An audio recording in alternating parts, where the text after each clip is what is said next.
today's episode of AMA Podcast with Chris and Milos, we had a special guest, Jay Cutler himself, arguably one of the best bodybuilders of all time, and of course, a very well-known businessman in the fitness industry. We covered a few important topics, his perspective on social media from a business standpoint, from a fan, and of course, as a competitor. We talked about the business of bodybuilding, what it is to make the most out of your platform as a bodybuilder, and of course, the growth of Classic. Classic division continues to grow in popularity. Many people are very aware of who C-Bum is, Chris Bumstead, and many people are not aware of some of the top open bodybuilders. We discussed a little bit of the reason why and the direction of that division. And of course, the attendance of open bodybuilding today. Why has attendance changed over the years? Considering back in the 90s, many competitors were competing on a much more regular basis. And we talked about the ins and outs of pressure today of the athlete, what the judging criteria is, and of course, contracts demanding more of their athletes. And then of course, you have social media as a good outlet for making money for many people. So the incentive to compete might not all be what it used to be.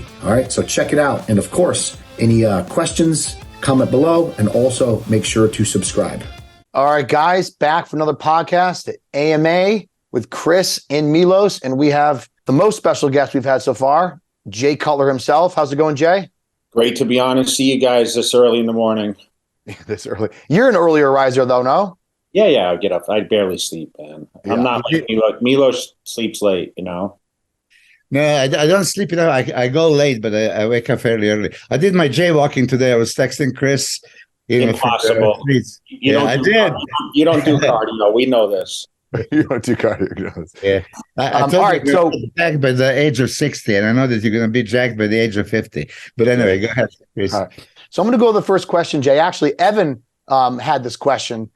He helped me put together some of these questions. I want them to be good questions, something you don't normally get asked. But as someone whose career started before social media and continued throughout to present day, what is your current view of social media from a business owner's perspective now? Also a fan of bodybuilding and as a competitor today, because I know social media has really changed the direction of so many different things, from contracts to how people can make money, to how they get their name out there. They don't have to compete as much. So it's got this plus and minuses. Yeah, listen, I think social media honestly has been a great tool for people to build notoriety without necessarily earning accolades. If you go back to the early years, I mean, we were magazine people and you had to achieve, something special in order to be featured in the books. And I think, social media for me as a business owner and, obviously having to transition to that from the magazines, it's been great for me. I mean, I think everyone kind of has a voice on social media, but at the same time, like, it allows, I think, people to make more money than ever. I mean, we talk about the contracts are kind of gone as far as, guaranteed money, but those contracts were very limited for a lot of people. And Milos, I mean, you know this. I mean, you kind of had a shelf, like guys made, whether it was 40, 50, 60, like no one really had contracts over $100,000 a year. And although those checks were coming in guaranteed every month, like the social media allows you to put, your own content out there, monetize that, brand yourself, showcase, your talents on there, have a voice that you wouldn't have, having a featured article in a magazine does not allow you to have a voice and people can actually like vibe a little bit more with what you're saying. And I think that's what social media has been really, really solid. And some people are great at it, some not. I mean, if I was to reverse, 20 years ago and I was shooting DVDs and a lot of the fans out there, that's where they learned about me for the first time. I wasn't very vocal, but I just showed, hey, this is my lifestyle. This is what I do on a daily basis. And that was a huge tool now for social media. If you see a lot of my videos that are put out there, my short clips, everything are from those training DVDs and my competitive years where, that film was on DVD. It was not streamed. And now today, like, social media, we can sit here and watch live events. I mean, honestly, if this is where the future of Olympia, Arnold's, all these contests, if you can build the live stream, just like the UFC, I hate to compare it because it's not even comparable as far as what level it's at, but like all the money's made on the pay-per-view. Like that's where, I mean, I know they sell tickets, but people are still limited how much they can spend on travel, and streaming is the way of the future. And that's really what I think a lot of these big promotion between the Olympia and Arnold and some of the other shows, they need to focus on that. Of course, it's costs a lot of money, but worldwide audiences is that's going to help continue to grow and obviously be more of a revenue tool for all these events. Yeah, it's funny you say that because I used streaming many times this year. I watched Olympia streaming. I watched James compete streaming, Antoine compete streaming, because like you said, it's easy to spend $50, $60 than to arrange the tickets, the travel, the hotel, the food, everything all together, the ease of pay-per-view, but streamlining. Yeah, one thing about Jay that if you don't know, you should know. He was completely different in his own league. We talked about a few times. We were getting certain contracts from Weider, from Muscle Development, some companies.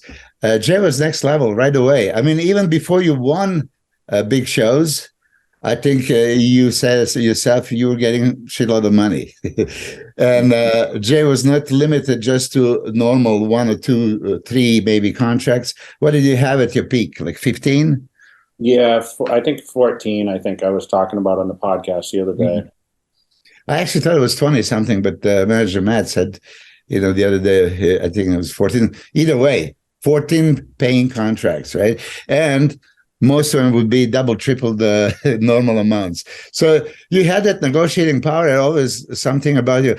I would say boldly that Jay is the best businessman in bodybuilding ever. Maybe short of Arnold now when I think, but not by far. I agree. Jay, do you think that, some people in bodybuilding now are always like, I'm going to quit my job and focus on bodybuilding, or I'm going to have this job so I can bodybuild? It almost seemed like, I could be wrong, that you're like, I need to have my finances in order and things taken care of so I can dedicate the time to bodybuild. Because let's be honest, there's a lot of bodybuilders that are pretty good today that don't have a lot of money. They don't have a contingency plan after the fact. They don't have something set up. But it seemed like in the beginning, because I know hearing Aceto talk about your real estate, getting into real estate really early, and I know he's been into real estate for a while, and he had a lot of knowledge, and you guys shared information. So like, was that a part of a motivation to get into more real estate and business and have that business mindset? Because as Milo said, a lot of people don't have that mindset at all when it comes to bodybuilding. They think just bodybuilding and getting the pro card or just doing this is going to take care of everything. Yeah, I'll be honest though, Chris, like I never thought I'd be this good. So I had a backup plan. And Chris, even though he was training with me since I was 18 and he had faith of what I could do, and Milos, you even said this, you weren't even sure in the beginning, that I was going to be as good as what I became. Yeah.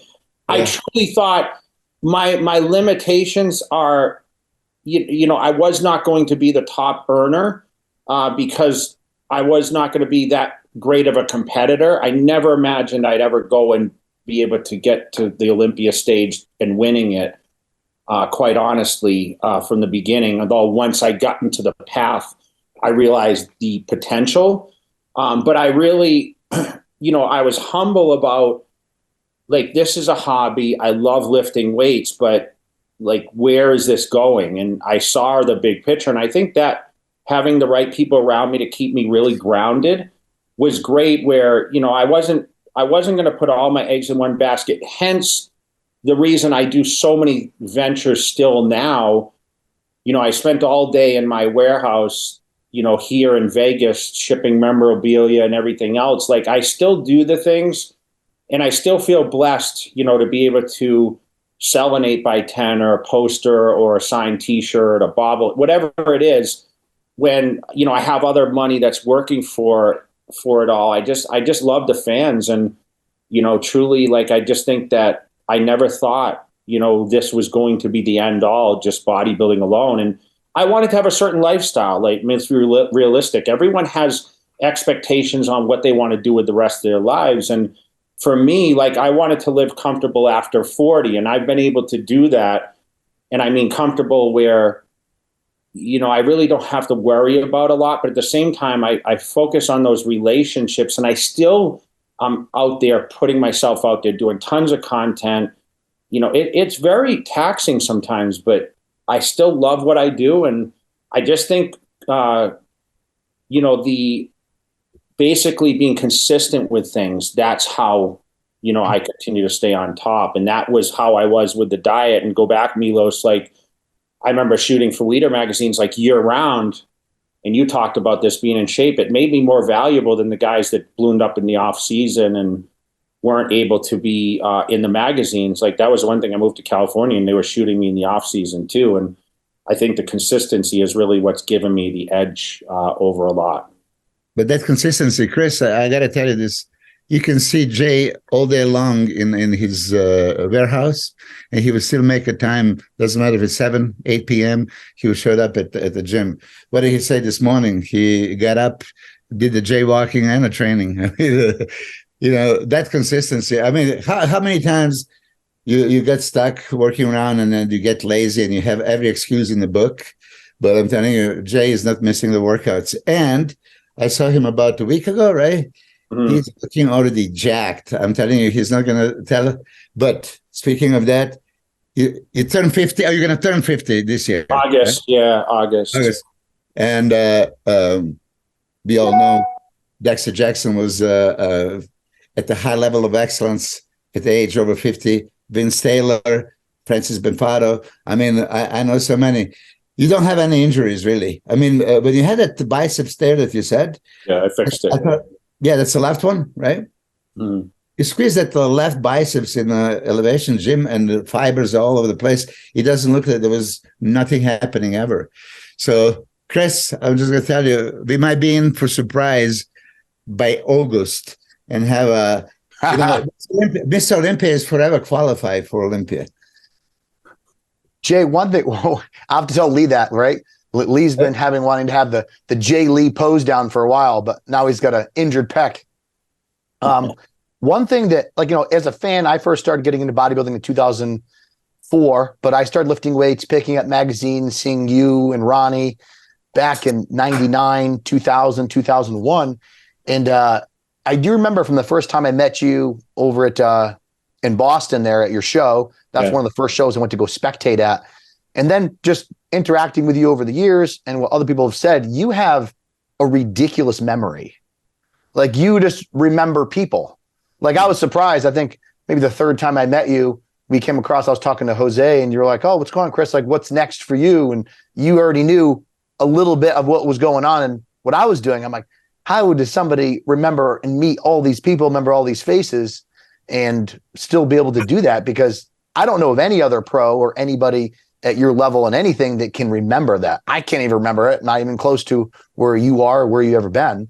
But that's very admirable. And I think that also is very impactful to the fan, right? It's like, oh my God, like Jay remembered my name. Like when you talk to somebody, you're actually talking to them, not just having a conversation and brushing them off, Yeah, I mean, because I do have interest in, I'm a fan of it, right? So I obviously, you were in that situation. I mean, I know you were a local. I know you were kind of linked up with Evan and like you became a name and people know who you are now. But, I do remember things. And I think that, sometimes I have this certain look and people say, Jay he looks like he's always thinking when you talk to him.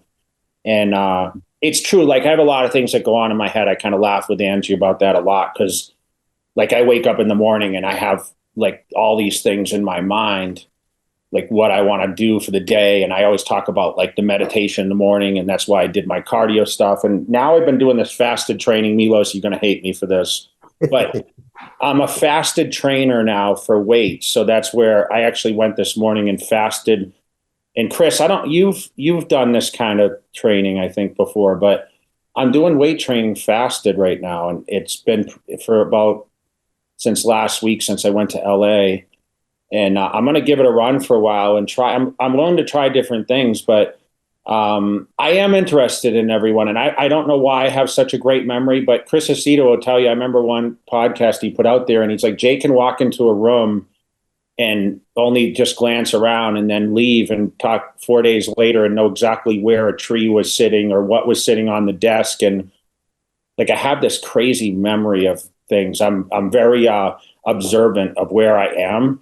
And, I don't know. I don't have a reason for it really, but that's kind of how it's kind of spilled off to the fans and people that talk to me. And I don't think my memory, honestly, Chris, is as good as it was. I'm starting to get a little bit of people bring up, hey, remember the time we did this? I'm like, no, I don't remember that. So obviously it wasn't that important to me, right? Like situations, but when I meet people, I try to really listen to what they say because it's important. And yes, I have that connection with a lot of my fans. And I think that's why I have such a big fan base still to this day. Yeah, it's like the interactions are 100% authentic. Mm-hmm. Yeah, it's for real. I mean, Jay, I take my hat off to you. Betty, my wife, right? Back in the day, since 2006 or whatever, she would meet Jay just briefly, and she wouldn't even think that you know her or recognize her. Yeah. But then sometimes in one of those shows, wherever she was traveling, you would make a time, let her pass the huge line, and so those small little things. And I heard this from 10 other people. So Jay is very, very special. All right, Jay. So your next question. You're often regarded as the quintessential of a pro in bodybuilding as a businessman. So when it comes to like the business of bodybuilding, like what does it mean to be successful? And are anybody today doing what you think would be ideal in their situation? Because it does seem like that whole business mindset is not as sharpened as it should be with a lot of guys given their situation. Yeah, so I always say relationships, and when you go places and business wise, I mean, good business is everything, right? So if someone can say nothing negative, like we all have our individual people that we either like we have certain relation with or we understand more. But as far as business, like I've kind of been self-made in a sense. Like I don't try to reach out to a lot of people to help necessarily me as much. I mean, of course, having a supplement brand, I rely on, ambassadors and affiliates, that kind of thing. But I want to give more people opportunity. So I think me being a person that, if you ask any of the pros, they come to me and say, hey, Jay, what do you think about this? The respect factor is there because like Milo said, like it started with the early contracts. Obviously, people know I've kind of branched off and did a lot of different other ventures. And listen, some things have been super successful, some things not. But the stuff that I put out there, people take a liking to, like, wow, I can't believe Jay does that or whatever. But if you talk to anyone that's done business with me, including like the guest appearances, like I'm always the last to leave. I give 100%. And when I get into a business, like I'm not going to bring someone in unless it's going to be all in or I see a super success pattern with it. I don't know. I'm not in other people's business, but I can look at guys that are doing like, I like what Hunter's doing. Like Hunter put himself out there. He did a lot of guest appearances. I like Chris Bumstead, his normal personality where like, listen, we know he's super successful at this point. And, I hate to count someone's financial success, but we know he's doing well, but you don't really see him pushing like, well, I'm better than everyone else. Nick Walker, I mean, we see him, really doing the business like of bodybuilding. But, if I can really tell people or be someone, I think people look at me and say, hey, I want to follow Jay's track record. But, Ronnie Coleman was much more successful on the stage, but, people aren't saying, hey, I want to follow his business sense because I don't think he's put a lot of stuff in. And listen, he's super successful. I think a lot of us, I mean, Milos, we made this joke the other day. I mean, I consider you successful and you kind of laughed because you've had, obviously you're great in bad business. I mean, being in the gym business. See, I know better to stay away from the gym business because I know how consuming that can be. But I kind of stay in my lane. So if that makes sense, I think that's the best thing. Like I'm good at things and I'll admit when I'm not so great at things. And that's when I bring other people in to help me make better, but everyone comes along for the ride with me. So that's that's kind of, I'm respectful in that sense. And I think that would answer the question, I would hope. Yeah, 100%. Milos? Yeah, I mean, Jay's most common sense guy. He does logical things, right? In one way, he's self-made, right? But we all knew back in the day, maybe you should do the videos. And well, Jay did the 10 videos, not one. We all knew we could maybe brand it with some T-shirts and pictures. He did it hundreds and not one, right? So he already got that momentum and had very good negotiating power. And then, I mean, he was wanted. It was very easy. I mean, Joe Weider loved you, right? So Jay broke all the rules. Back in the day when publications would give you a contract and you can not do anything with any other magazines, Jay was the only one. Oh, he had a muscle development and he had Weider publications. I really admire you for it. We talk about this just a touch. He was supposed to be disqualified for diuretic testing. And IFBB, that was it, because Marcel somebody did get disqualified, whatever, 95. Sean Ray. Yeah. I mean, there was people, not Jay. As soon as Jay was confronted, okay, I'll sue you. He stood his ground and won against the IFBB. I mean, Jesus. So that puts things in perspective, Jay's power and huge fan since then. But I don't like what I'm hearing about the fasted training. Different subject. I come to your show. Well, Jay, I box now. I box 3 days a week with the coach. I do sparring, and I always go fasted. Like I'm out of bed at 5:30. I drink a liter of water, coffee on the way to the boxing gym. We box hard for an hour, and then I have my first meal, and then I'll weight train at night. But like at first it was a little weird, but I got acclimated to it quickly. And I don't have any issues. I mean, obviously boxing's aerobic. It's a little both. And I have weight trained fasted, and I don't really feel a big difference in regards to like my output, my stamina. Pumps are a little different, of course. You're not as hydrated, but I don't mind it. I honestly, guys, I'll be truthful, and this might be when you do something new, but I'm one of these people that, like, if you stick with the same thing, the result's going to be the same, right? And I can tell you that. So my morning routine, as many of you know, because I put on social media and we're friends, whatever, but like I get up in the morning, I drink my water, take a little bit of like a little pre-workout and a cognitive product. I do the fasted cardio, 20, 30 minutes. Then I get into my emails, look at whatever's going on. And then I cook a crazy breakfast, which I just ate right now after training, which is massive, like a crazy, like 100 grams of protein and like 200 grams of carbohydrates. So that's always my breakfast. So now, like, I'm like, you know what? I skip all that time that I spend doing that. So I got right up at 6:30. I was at the gym at 7. I trained like 7 to 8:30 or whatever.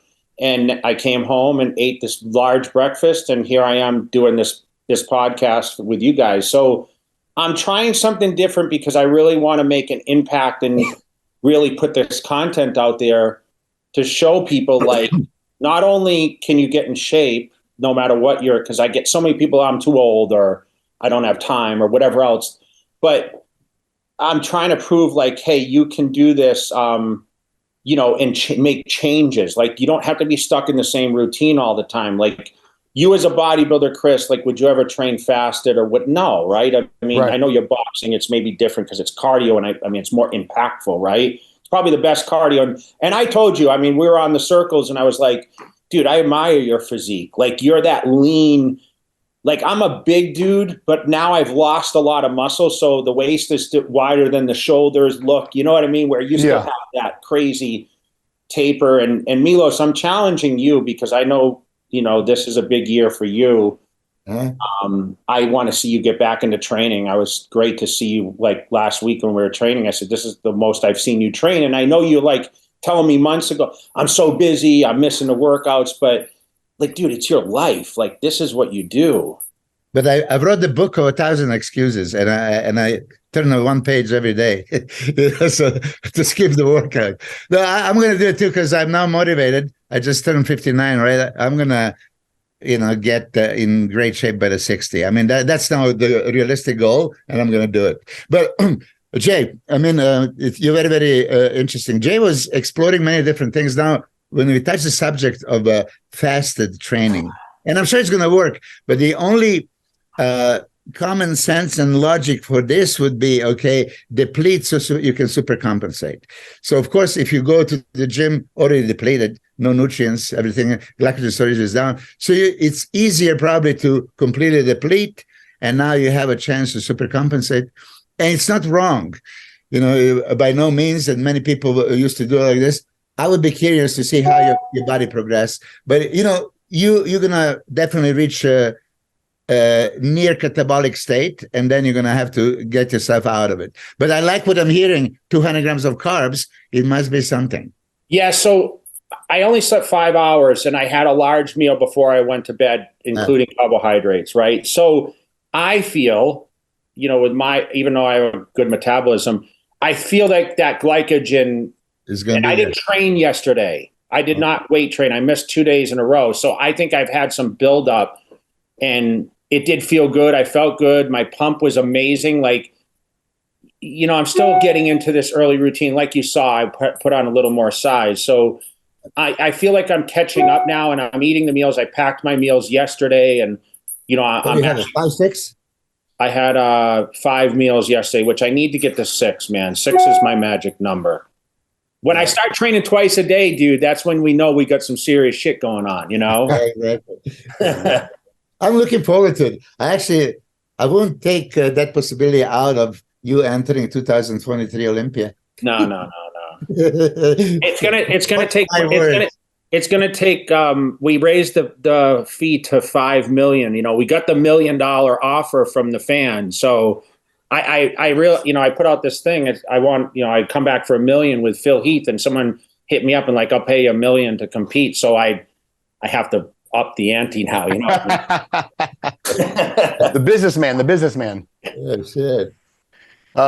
Before we close up the fasting thing, I have a couple of clients that are competitors. Couple of them are, 2 of them are actually pretty good national guys, and they're super heavyweights, and they train fasted because they have to. They have 5 kids, and one of them's got 5 kids, and he works full time, and he's like, dude, there's no way around it. And, he's been doing it for years. And like you said, you deplete, overcompensate, have bigger carbohydrate meal before the nighttime, before you go to bed. That way you have that fuel to carry over. It's not ideal, but it can work. Yeah, possibly. I'm curious to see. I mean, Jay is a big mesomorphic guy, right? So he can, put the muscle very easily.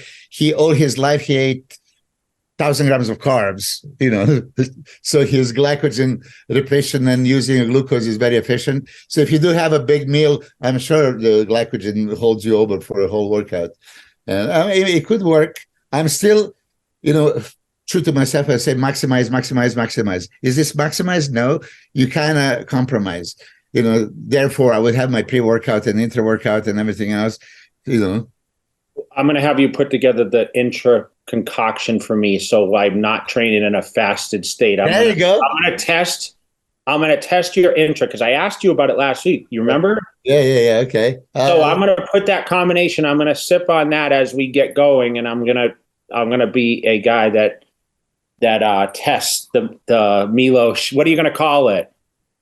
I don't have a name yet. Okay. I used to have a preload, double X, explode, and reload. That was the whole concept of loading, right? Then that explode, somebody else took it. I was thinking of maybe upload, because everything is preloading, uploading. Yeah. But I don't know. We'll see. Yeah. Jay, do you think classic popularity and growth is from the viewpoint of achieving something that is more obtainable and realistic in today's society? Like it's more accepted? Or you think it's something else? I know you mentioned in your podcast, actually with Milos, that classic will eventually replace open if open's attendance continues at this rate. Yeah, I think classic is more attainable for sure. And especially when you have these youngsters like the Chris's and Urs and Ramones. And I mean, all these guys seem to be younger guys. And I mean, it's just like men's physique. We saw that take a big jump But the thing is, classic's the closest thing to bodybuilding. Let's be real, bodybuilding's still where it's at. Like, people still want to be able to show the physique. They want to be able to hit the poses. I mean, it's a shame that, the front lat spread is not a pose in classic. I mean, where it's Chris Bumstead's probably best pose. I mean, but his popularity has definitely helped that division. But it is, anyone that talked to me, I was at the Fit Expo this past weekend, and not one person told me they were getting ready for a bodybuilding show. It was all classic. Okay.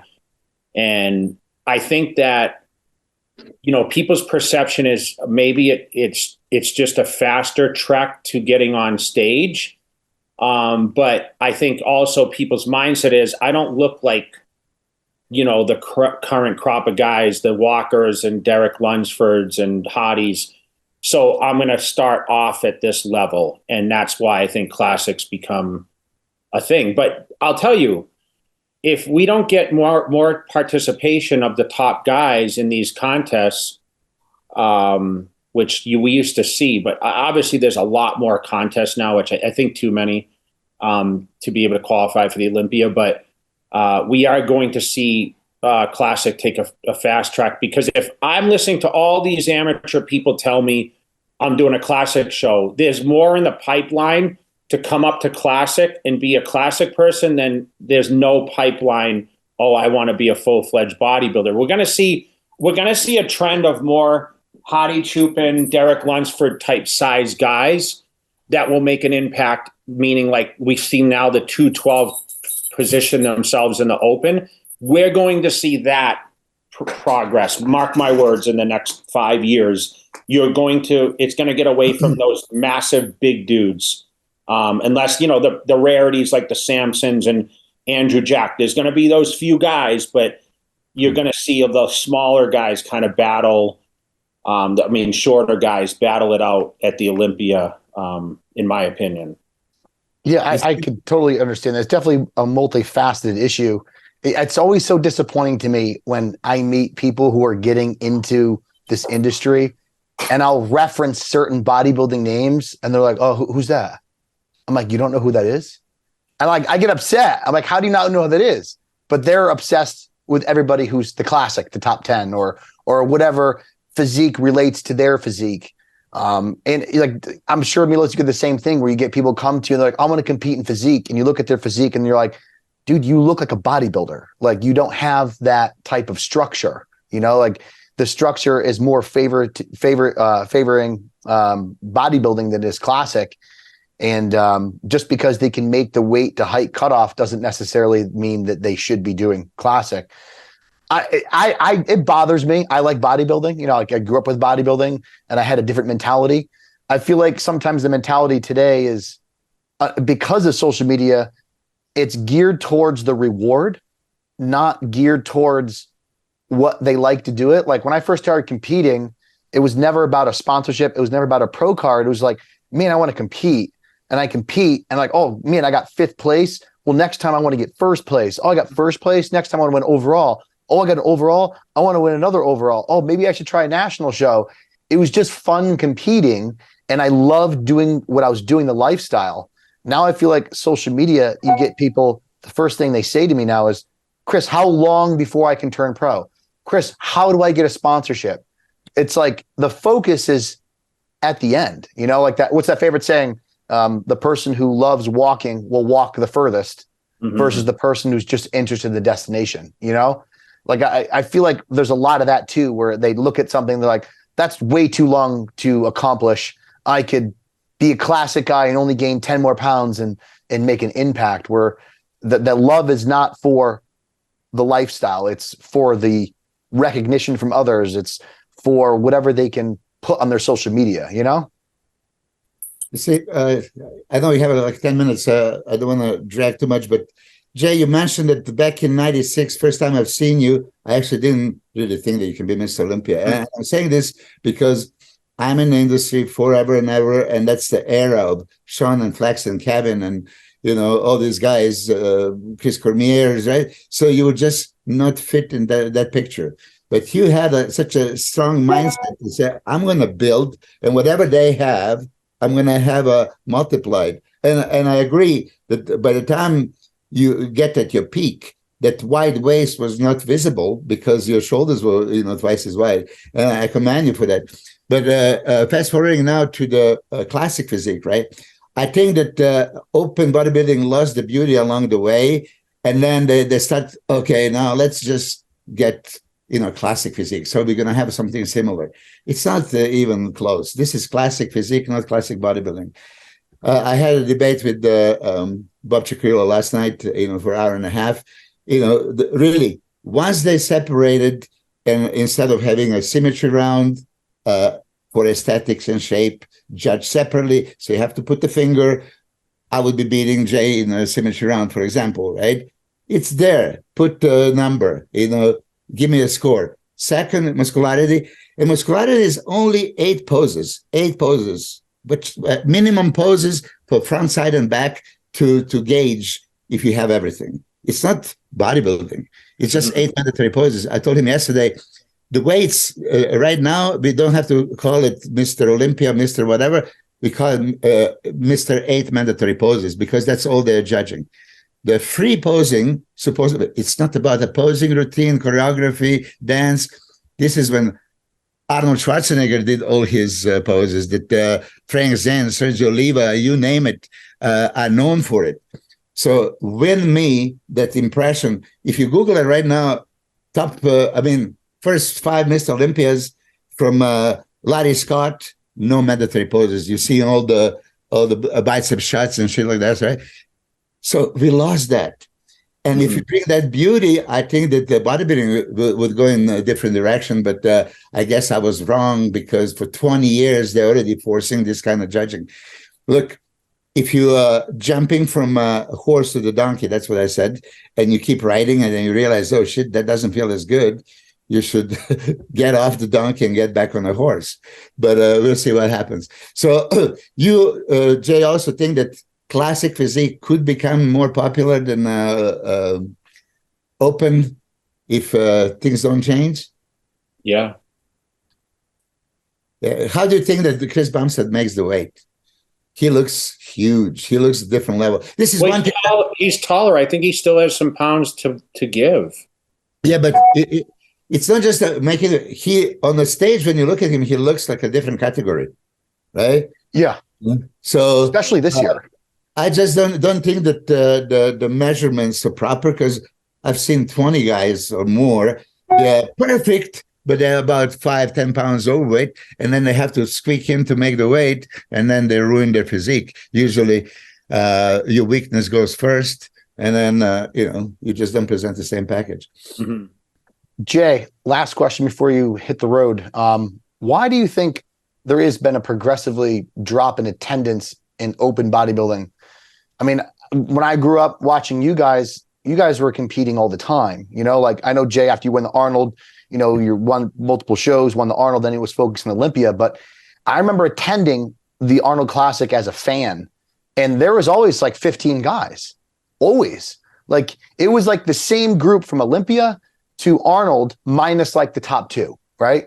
It's like that's what I saw all the time. And then now it seems like it's fading and fading and fading. And I mean, I think honestly, if Olympia is in December and Arnold is in March, that's not 15 weeks. Like that's much closer gap where somebody could relatively maintain it. I think before it was a little harder to do both shows when it's in September and March versus closing that gap. Yeah, I think a couple things. Number one, people don't have endorsement deals. You are forced to compete in a lot of the old contracts. Like they expected you to end up at the Olympia, including the Weider deals. And I know a lot of other companies, their expectation was for you to be, I had a contract with Muscle Tech. I had to compete in the Arnold and Olympia. In the end, I said, I'm not doing the Arnold. And what are they going to say? I mean, I was one of the top guys. So I think that's into play. I think that because of the demand of how big the guys are, it's very taxing for these athletes. The food amounts, the cost of doing it, the dedication it takes to maintain that much fullness and size. I mean, I'll sit there and bring it up again. Like, we had a delayed prejudging on Friday night. For these big guys, it's disastrous for them. to be able to be sitting and misplan the mark for the smaller guys, not so terrible. But this is from my experience, is like, it's just, you have to plan accordingly. And I think when you're that big, you have to strategically plan out like your competitive side versus, your off season or whatever else. And, listen, the judging has demanded these guys to be crazy full and not, we look back 20 years ago and, bodybuilding the guys have gotten bigger. They've gotten fuller. I mean, I'd love to hear Milos's take on it, but, it doesn't matter how much money you throw at them. I mean, obviously, like, we're talking about big prizes, but once again, some of these guys, and not all of them, only look at the money. They look at the getting on stage. And I'll be honest, I've said this, I hated competing. I only did it as a platform for visibility. When I quit in 2013, it was just like a big sigh of relief. Like, I'm never getting on stage again. I'm thankful for that, because I always had the problem with sucking down the water and depleting. And I was good all the way up until the last week. But the dehydration period for me, because of the amount of carbohydrates I had to eat to stay full, and I wasn't a huge protein eater. And Milos, I know we talked about this. Like, I just never really found that balance. And I remember even in 2009, we can talk about when I came back, when I had a bigger physique. I mean, I know 2001 was a great look, but like, I remember Hani just sitting there feeding me. I was sitting at my bar over here, just like, you have to eat, you have to eat, you have to eat. And I was so sick to my stomach, to the point where people used to say, what do you eat after a show? I said, absolutely nothing. I just want to drink fluids and that's it. I never looked forward to eating anything. So I just think the pressure of the size and, that them not being under the gun of like, hey, you have to produce. I mean, remember, a lot of these guys are financing themselves through social media or, other platforms. So it's kind of looked upon, it's more of like a business now. And, I just don't think people are jumping at that shows, especially these people coming off Olympia prep. Like, it was a long year. Like, a lot of people are like, screw it, I'm just going to take a break and I'm going to go do a $10,000 show, which I think is a bit crazy, but yeah, that's the way I see it. What do you mean by you are not a big protein eater? I thought every time we talk about it, you were quite high a protein, like 500 grams. Yeah, when I was on lower carb, like for the Night of Champions, later in my career, I was a big carb eater for like all the Olympia victories. Yeah, I never went super low carb. You know that my low carb day was 400 grams. Yeah. But you said that like you were not high on protein. That's what I catch this time. But I kind of know that you just said that you had 120 egg whites a day. That's my one meal. I know. No, that was way back. No, I had 140 egg whites. That was back when I did the 50 grams of carbs days. But I changed later when I got bigger, which wasn't better for me. But if you talk about 2001, I mean, I was eating protein and carbohydrates and my body was just clicking, but I slowly adjusted off the heavy amounts of protein. I mean, I wasn't one of these guys that ate, 500 grams of protein a day. I was eating between 3 and probably 380, which I don't feel was a lot for my body weight at the time. But say one thing is when you're already built to maintain or when you have to build it. I've seen that big difference.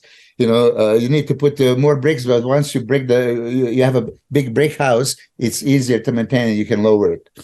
Okay, I don't want to keep you because I know that you have to go. Yep. Jay, do you want to plug anything? Anything got going on the works? Let everybody know.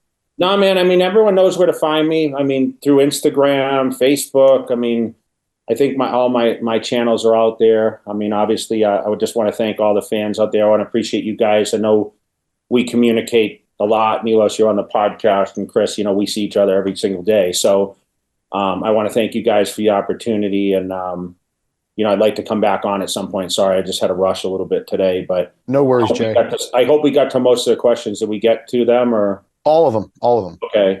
Yeah. So, obviously I'm working towards, getting in my best shape over the past, since I retired in 2013.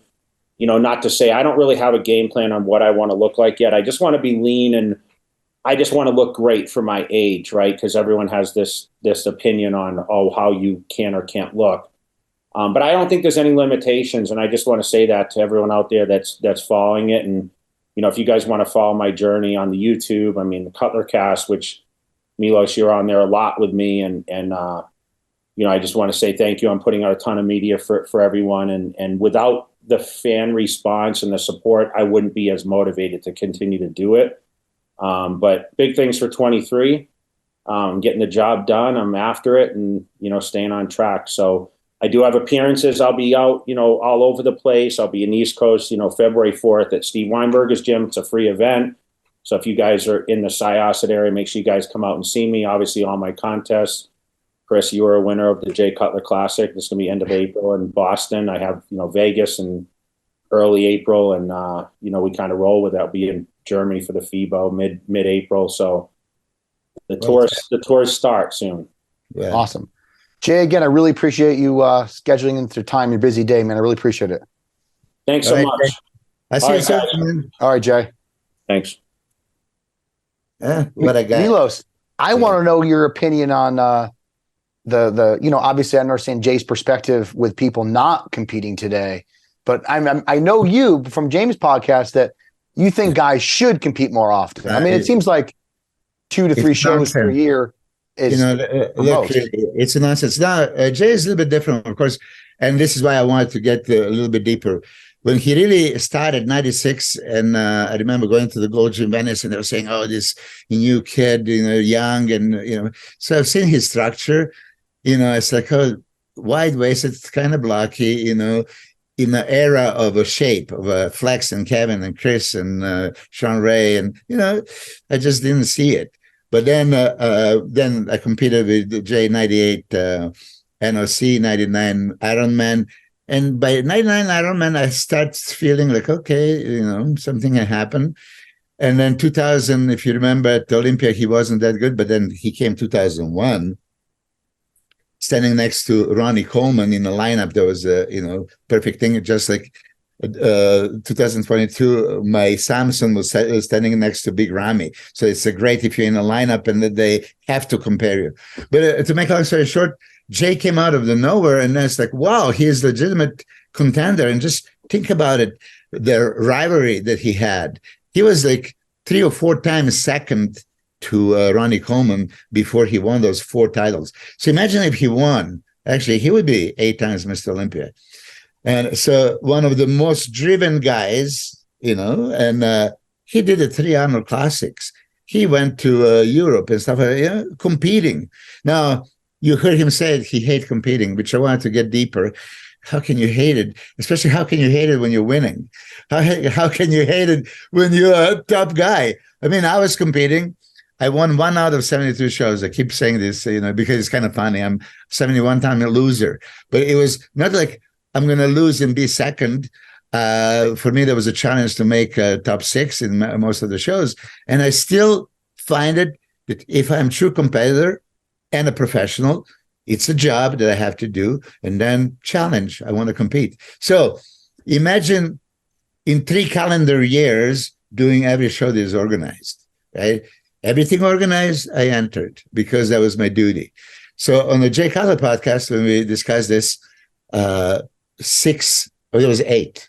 But originally there was 8 and the entrance of the Arnold Classic, and then 2 canceled, right? That means that this is just how many people sign up to want to compete. Because if they had a larger list, they would probably put, like you said, 15 or 10 or 12 or 15, because that was a normal criteria. This is how much competitors you will get at the Arnold Classic. That means that nobody signed up for it. Yeah. So Jay was making a comment. How can you sign up for a 10,000 first place 4-3-2-1 prize money show and pass? At the time, there was 200,000 for first place and whatever, large sum of money. Prestigious title, the show that Expo is phenomenal. They treat the athletes perfectly. It's legacy. there are 400, probably 500 open division professionals, and 6 sign up for it. It's mind-boggling. I don't take anything of that like, oh yeah, they need to rest. Well, look how many people actually competed in 2022. If there's 400 open division competitors, probably 1/3 maybe competed, maybe, and they did 1 show or 2 shows. So you want to tell me that you can only peak for 1 or 2 shows during a year, and then it would be dangerous for the rest? Now, we are touching the subject of pharmaceutical enhancements that you have to take, and that could be dangerous and all that stuff. I competed in every organized shows throughout the years. I was using the same pharmaceuticals for 30-something years, never got in any area of trouble, like, oh, I better back off, right? So I don't buy this excuse either. It just sounds good. It's okay, probably this is the reason, probably that's the reason. No, they don't want the challenges. It's your job, do your job. You can sign up for it. Okay, it costs a little bit, money to buy, the flight and hotel and everything else. Okay, work with the sponsors probably, or, save the money and compete. I mean, come on. Well, I think everybody now at this point, I wouldn't say everybody, but at least everybody in the top 10 Olympia obviously have their expenses paid for as far as travel. They might have that covered because, I know amateurs who have their local gyms paying for their entry fees and hotel and flight, especially at their level. But in my opinion, given that Olympia was December and Arnold's not a cheap $10,000 win, it's a lot of money at stake. It is a very prestigious show and it's not that far off. It makes sense to do that versus doing December and then competing in June, right? It's like that gap. And plus, even some of the guys that, because, it's invitation. So even some of the guys that may not have won this year that are pretty good, be their chance to get their face out there, increase their market, right?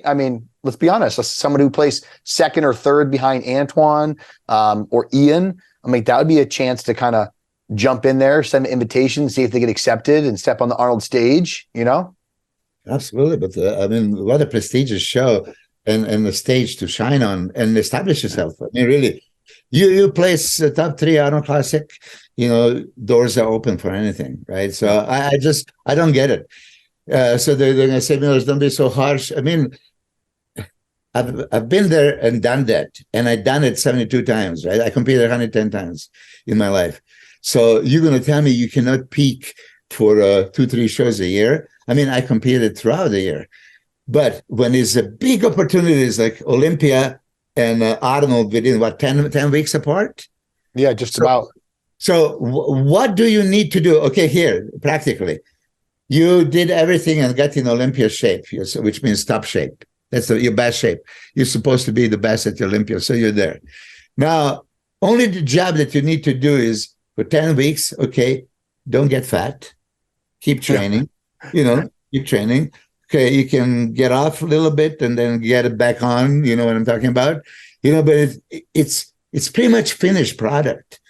It's all the work you did for the Olympia is going to pay a dividends 10 weeks later, right? It's not like, oh, you're going to lose your body now because you stopped training, Olympia is over.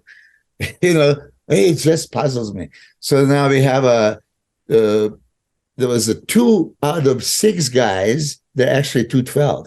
Then, Sean Clarida and Kamal, that means there was only other 4 guys that sign up for it. Jesus. But I'm glad that this is happening. I think that Nick Walker is bringing a huge hype and interest. Andrew Jack, especially, I've seen yesterday, I didn't ask Jay Cutler, I forgot it, because he's a good friend with Chris Aceto. Chris Aceto is going to be coaching him. This is something to really watch. These 2 can go all the way to the Olympia, right? We all know who was Andrew working with before? George Farah, I think. Yeah. But yeah, he is Olympia waiting to happen, right? He has that structure and everything, wow factor. So he's going to be battling Nick Walker, my guy Samson, Derek, and then Hadi Chupan for sure. All right. So wait, Hadi's on that list? Hadi's not going to do Arnold, even though, listen, I was thinking about this the other day. 100% he would do it if he could get the paperwork. I mean, I don't know if Honey Rainbow is going to listen to it. It's a $300,000 payment. You know what $300,000 in Iran means? Yeah, I know. I know. And you know that Hadi Chupan never gets out of shape. He could possibly, stop drinking at 2:00 in the morning for a 10:00 show and be just perfect. Hadi is like next level conditioning. I mean, next level, crazy. Next level. Milos, in our closing, giving an early prediction for Arnold, how do you think the top 4 will play out? It's going to be battle between Samson, Andrew, and Nick Walker for sure for top 3, with Sean Clarita being a dynamite little danger. That if they consider just raw muscularity, hardness, conditioning, enough muscle for the frame, he doesn't have a width, but he has that something. He's super likable. It's going to be that factor. So Samson and Andrew, beautiful shape, future bodybuilding, nothing missing, everything there, and it's wow, right? Andrew has a little bit wider structure, so a little bit wider. Samson is a little bit thicker, especially legs, the chest. So this is going to be very close, between them. And then Nick Walker, I always say he can win Mr. Olympia on a wow factor or just pure muscularity, the conditioning. I just don't think that that should be considered over shape and aesthetics and completeness and balance. Because really, when you check all the marks, it should be in that order. That's why I was listening that when you judge, so Bob Chikrio was stating yesterday, they're judging, but they're not scoring. Say it again. Yeah. That's even you can go on Instagram and you can see his answers there. They're judging, but they're not scoring. Okay, that's making perfect sense. He says that symmetry round is still there and posing round is still there. They just blended everything in. So if you, and this I'm serious, when you took away that symmetry round that's supposed to be for balanced aesthetics, shapely physiques, and you cannot pose, you just have to go front, side, back, relaxed pose, right? You're not even allowed to pose. This was for aesthetic guys, and I know because I was placing higher in the symmetry round. Okay, so you would set the tone, and you have to, what he said, score. He says, I'm judging. You're not judging if you're not scoring. Okay, I'm going to remember what you look like in this, and now we're going to go to mandatories. I'm going to apply what I think from here, and I'm going to just apply now for what I'm judging in the second round in these 8 mandatory poses. Okay, and then later at the evening, I'm going to consider your posing routine, but we all know they say posing routine is not being judged. Okay, you can do whatever. Don't even put the routine. Bore the audience. Forget about fans. Don't care about your presentation. Don't show the sport. Don't show your physique, your professionalism. Just do the, stick tongue out, drop the shoulders, stick your, waist, and then just do some mandatories. It's completely nonsense.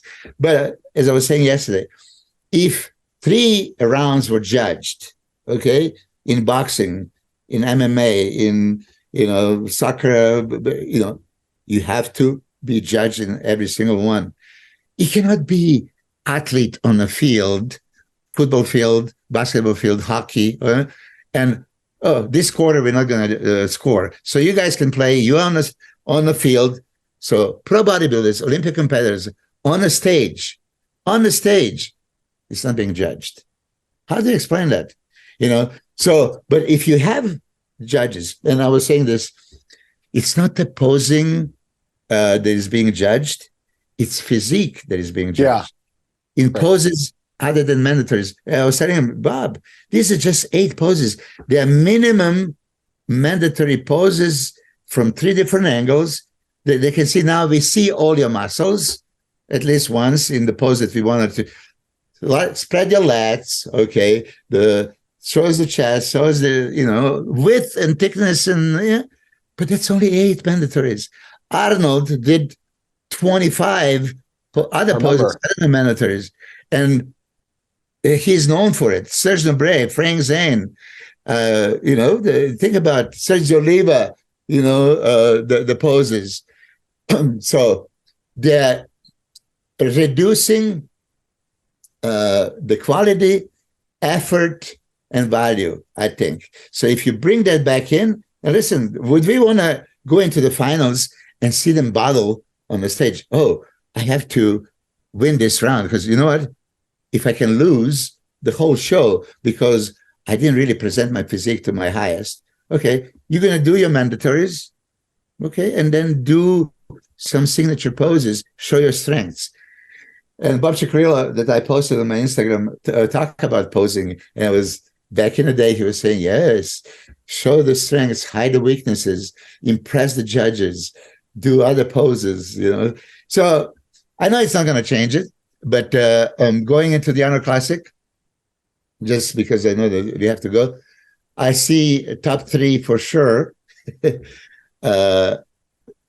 Samson, Nick, and Andrew, in whichever order, because everything depends what they're going to bring. And Clarida is going to be possibly at his all-time best, I would assume, because he's a giant killer and he wants to kill all these giants. And he has the tools to kill them. He's 176 pounds. 176 pounds. And Samson and Andrew are close to 300, So it's at least 120-pound difference. And I don't know how much Nick weighs, but, he's going to be kind of big discrepancy. I agree. I agree in the lineup. I think the top 3 can flip-flop in any way.